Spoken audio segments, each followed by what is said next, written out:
Hello and welcome to Warwick iCast. This week we're in Delhi to celebrate the University of Warwick's links with India.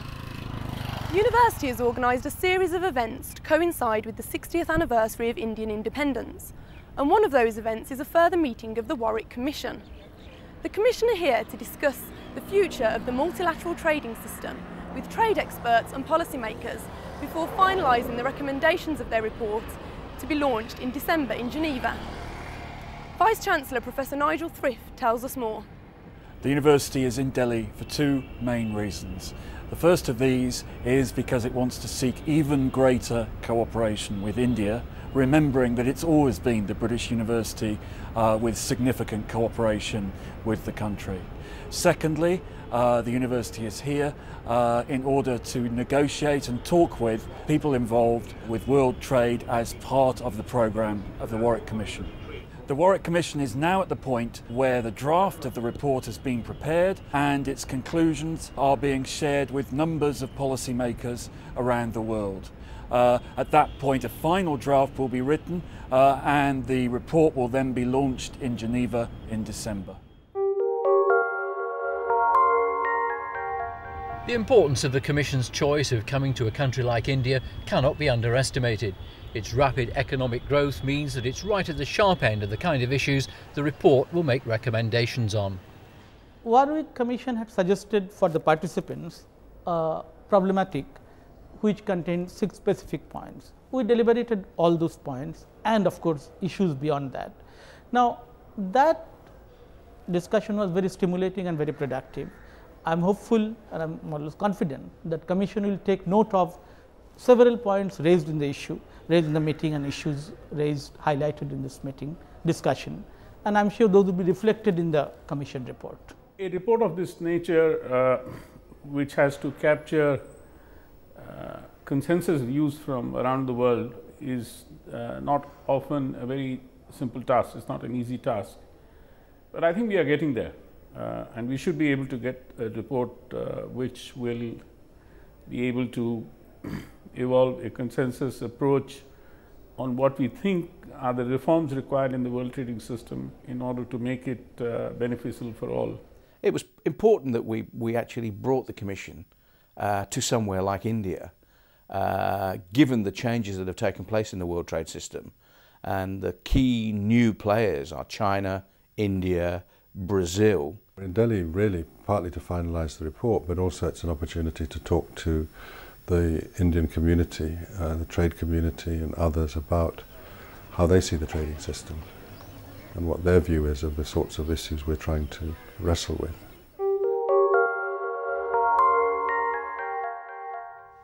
The Warwick Commission's year-long examination of the global trading system is nearly at an end. The report, to be published in December, will make recommendations about the future shape and direction of world trade. In Delhi, a final meeting of commissioners and special consultation sessions with Indian trade experts, business leaders and policymakers is an important step towards ensuring that content of the final report is representative of all sides of the debate. It's been a very interesting experiment and it's been very successful. A group of economists, lawyers, political scientists, philosophers, senior practitioners, younger academics from East Asia, Latin America, Europe, North America and Africa have gelled together very well. We've learned a lot. The important thing that we've done is recognise that how we may view the world trade system in Europe is not how it's viewed necessarily in South Asia and not necessarily how it's viewed from Latin America. And the crucial thing that we've had to do is try and bring these competing perspectives and differences on how the world trade system works together in one unified report.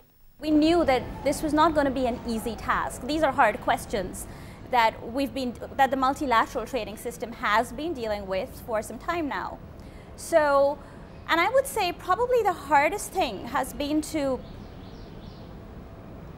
try and come to grips with the big picture of the multilateral trading system and also come up with some very specific recommendations about reform. So it's about analytically understanding what the problems of the system are and then going on to say something useful and something that negotiators and policymakers could actually operationalize. And that's been hard, but that's also why the report at the end has been successful, I would say.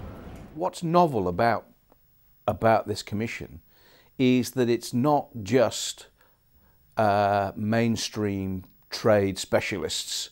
It is bright young trade scholars as well, in addition to experienced trade specialists. So we've tried to bring a different perspective to bear. Clearly, whatever we do and recommend has to pass what we might call the reality check test. Anything that we recommend has to be, if not short-term feasible, then long-term feasible. So we're looking at two different kinds of recommendations. Broad, general, in principle recommendations about how we best improve the trade regime overall, and a series of more specific, practical, immediate recommendations that help get over short-term bottlenecks and blocks in the trading system. We've had a highly diverse group of individuals coming from different disciplines with different perceptions of the world and how it works.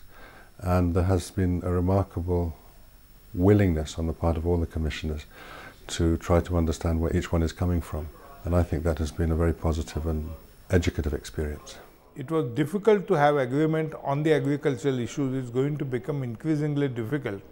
But all the same, Warwick Commission is finding the plus points, what has been achieved by WTO and what needs to be done, so that the WTO is kept alive. Whatever its defects, WTO was a very brave effort and it has to survive.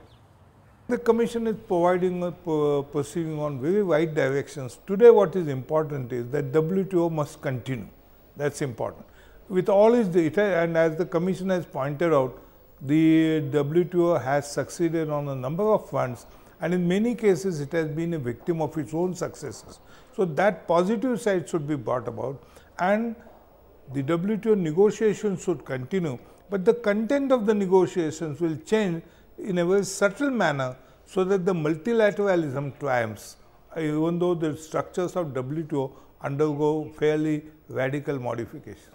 It's been a very exciting process, and the outcome, I think, will have some important implications for the multilateral trading system, and it should be also very useful for scholars, practitioners, negotiators, students, people who are interested in the multilateral trading system. So yes, because of its big implications and because it is addressing some big questions, I'm very pleased with the product we've ended up with.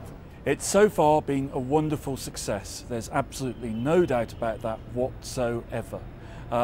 All sorts of people are interested in it, and it's clearly hit the right policy spot, because what happens in terms of world trade over the next 5 or 6 years is going to literally affect millions and millions of people's lives.